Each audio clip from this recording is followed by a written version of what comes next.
नमस्कार. नवरात्रीच्या 9 दिवसांमध्ये दुर्गा देवीची पूजा केली जाते.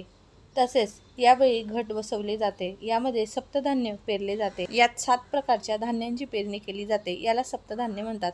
यामध्ये जव, तीळ, तांदूळ, चणे, मूग, गहू आणि बाजरी हे सप्तधान्य पेरले जातात.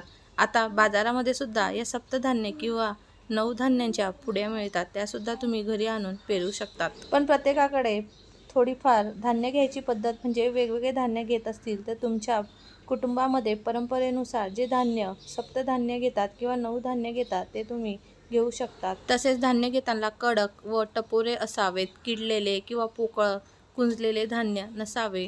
घट हे भरगच्च उगवण्यासाठी धान्य आधी चाळून घ्यावे, मगच घटात टाकावे किंवा तुम्ही जे धान्य घटासाठी वापरणार आहे ते रात्रभर पाण्यात भिजत घालून दुसऱ्या दिवशी घटासाठी वापरावे. यामुळे धान्य छान उगवेल.